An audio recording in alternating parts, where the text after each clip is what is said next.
Hey everybody, it's Mike over at Taxes and Bricks. Welcome to episode 79. Today we're taking a look at the UCS Slave I Lego Star Wars set 75060. Got it up here on the shelf. It's not my first Star Wars set that I put together. I've got the UCS X-Wing up above. But this is what I think to be kind of the start of a wave of Star Wars sets and maybe some minor reviews here. So, yeah, very exciting. Love this set, and I'm going to kind of pop in a few times here, give you a little intro, and then pop in a couple times during the build. And then at the end, we'll show you the final result to give you my thoughts, and we'll kind of go from there. Set number 75060. This is the UCS, or Ultimate Collector Series, Slave I. And it was released January 1st, 2015, and it ran for 3 years. And it was retired December 31st, 2018. I'm sure it was probably available for a little while after that. I bought this March 24th of 2020. The original MSRP on this in the US was $199.99. I paid quite a bit more for this because, as you may know, once a set retires, especially a very desirable and very good Star Wars set, the prices tend to skyrocket sort of in the aftermarket after retirement. So I paid $429 for this on an eBay auction. Right now, if you were to go on eBay, which is probably about the only place that you could probably get one of these reliably, and then probably a few other places you could get them, maybe Facebook Marketplace or things like that. For a used set, in decent condition, you're gonna pay about $300. For new in the box, you can pay up to $750 right now.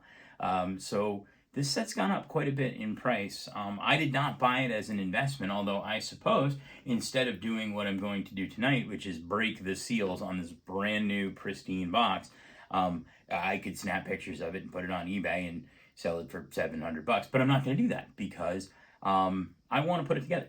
I've wanted to put it together now for a little over 2 years. But I knew that I didn't have enough room when I bought it. It was right at the beginning of the pandemic. I didn't have enough room to start displaying some of these larger Star Wars sets that I have, such as this, or the Millennium Falcon, or the Star Destroyer and the Super Star Destroyer.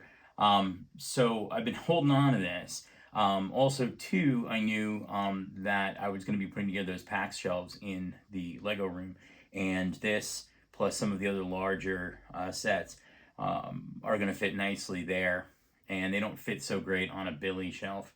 So this is kind of the start of me putting together a lot of the Star Wars sets that I've kind of had sitting around here for a few years, just kind of sitting in the boxes, safely being tucked away. So pardon me, I'm gonna crack this open now. It's got tape. Again, like most of these sets, I have no idea what's in the box, no idea what to expect. So we're going to crack this sucker open. Ain't worth $700 now. Anyway, all right, let's take a peeky at what's inside. Oh, bags are falling out. Alrighty. Let's just dump.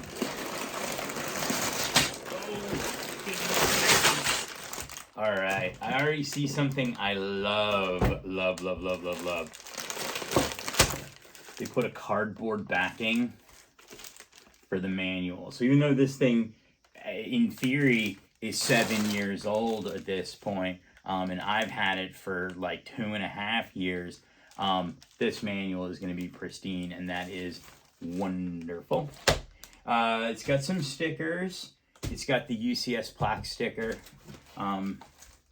You can see right there.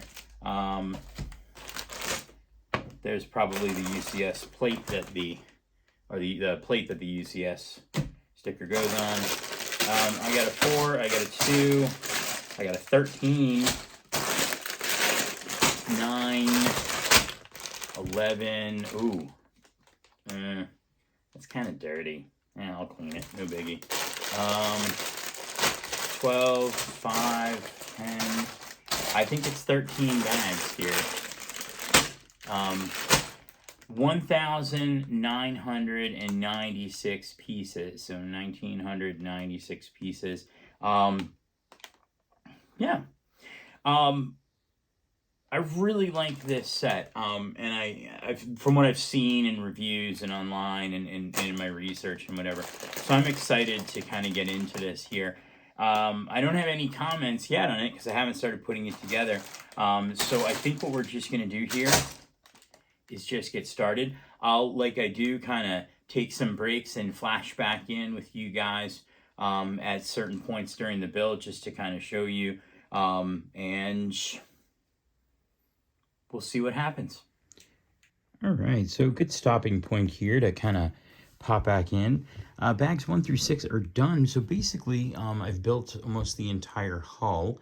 And then as far as minifigures go, we've got the Bespin Guard. And then we also have Han Solo in carbonite. And then underneath, if you can see, they give you a Han Solo minifigure that just kind of clips in here.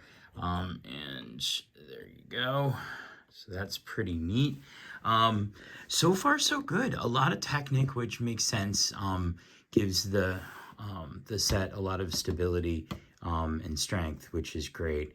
And for something that is built like this with a lot of sort of finished plates, sort of sandwiched on top of each other, without the Technic inside, I think it would just be pretty flimsy. Something, and this is kind of par for the course with an older, quote unquote, older set. I mean, this is in theory, 7+ years old at this point. And show you really quickly, the plastic starts to degrade a little bit. So if you can see, basically, let me see if I can find where it was on the set. Oh, there it is right there. So you can see, nice edge right here. Go to the other side here. The piece chipped as I was putting it on. That's the only one that's actually chipped. There is a piece here that developed a hairline crack in it.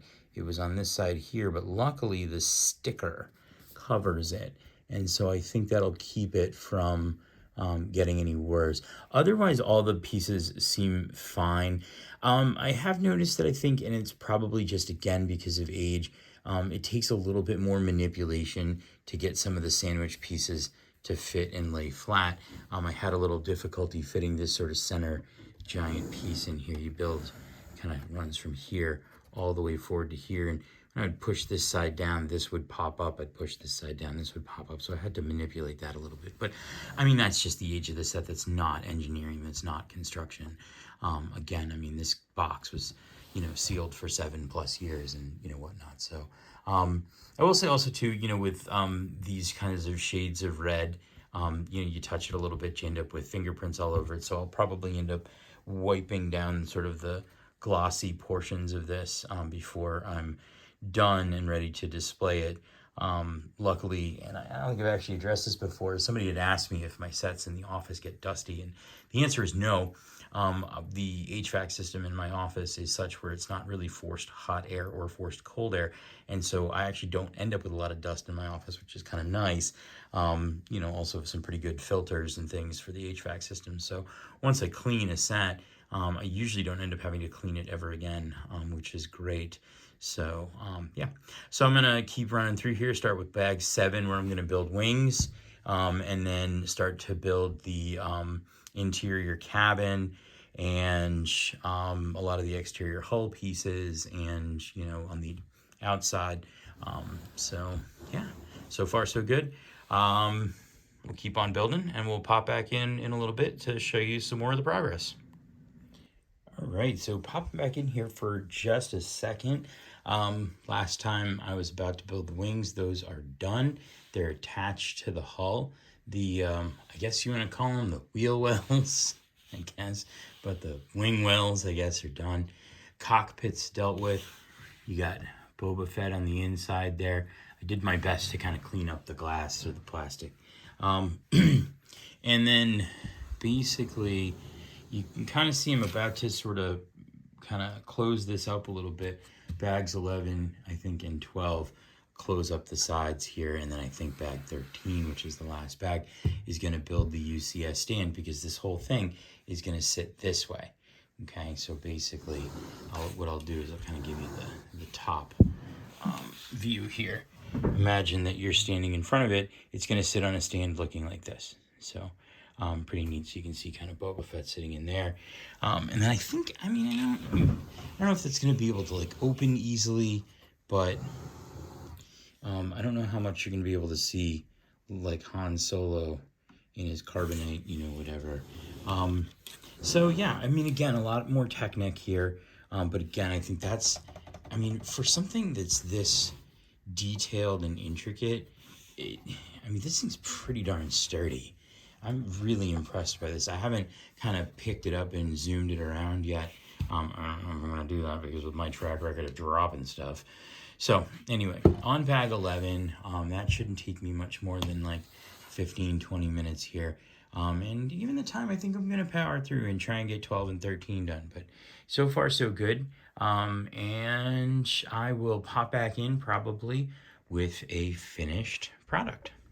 All right, so I already went through some of the specs a little earlier in the video, but just to kind of refresh your memory, set number 75060, it's the Slave I from the Star Wars UCS line. I got it on eBay a couple years ago, and it's 1,996 pieces. It's done. Took me about 8.25 hours to complete. And that was in sort of over the course of like 3 or 4 days of building. You get a little time here and there. But basically, I'll kind of give you a little run around the set here. I've popped in a couple times already to kind of show you the set, but it's now finished off. The side walls are bricked off. Not really easy to get kind of underneath here without taking off the panels, which aren't that hard to take off. Kind of same with the cockpit piece here. Not super easy to get off, but you can see Boba Fett in there and the wings.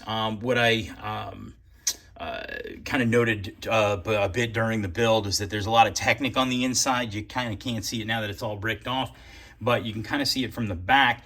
If I turn it, you can see there's a lot of Technic in there. You can see the rear engines and thrusters in here, which is nice. Great Technic and display sand here. Very sturdy on the stand. So not one of those things where I'm worried about, it kind of falling over and toppling over. I've got the UCS plaque, which is a little bit hidden from the bottom part of the main part of the hull where the cannons are. But this is great. I really like the set. Love the colors. Had a bunch of stickers, but that's not a big deal here. So a couple things that I really liked about this set, and I think I mentioned it very early on in the video.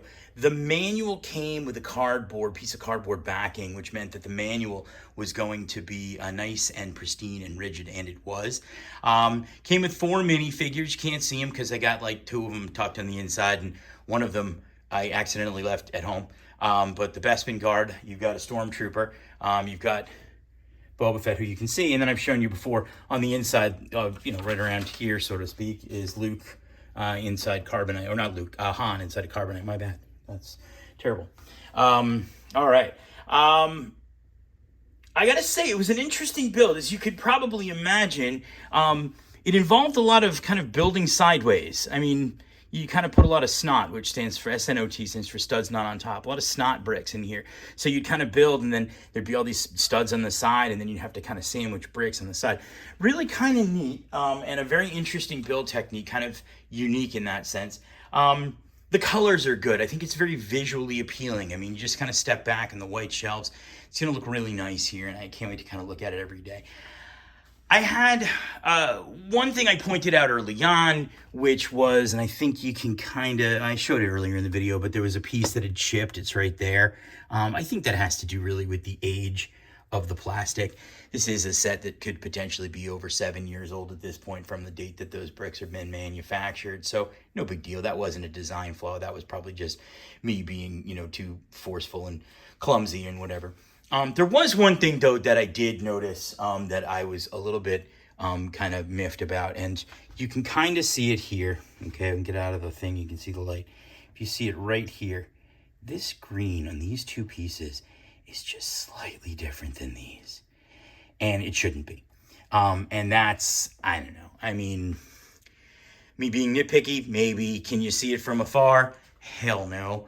But I noticed it as I was building, and the reason I noticed it was that all these pieces just kind of came in the same bag, and I didn't see it as I was building it, and I had stuck like one piece darker green here and another one here, and then when I looked at the plate, I went, oh my God, something's off, because you could kind of see it. It's not so noticeable. I took them and matched them up here, just to kind of get it. But other than that, I mean, like I said, this is great. It looks a little lonely up on the shelves, so I think next up, maybe over the course of the weekend, I'm going to go with the Y-Wing 75181, which I've had kicking around here for a while too. I got a second option for building, and that's Tantive 5, or Tantive 4 rather, sorry, yikes. I can't read Roman numerals sometimes. Anyway, so I haven't decided yet. I'm going to make a split-second decision here as I'm kind of on my way out. But that's it for today. I hope you enjoyed this and taking a look at the UCS Slave I, an old retired set here. If you like this kind of content, don't forget to like, subscribe, share our content with your friends, and have a great day.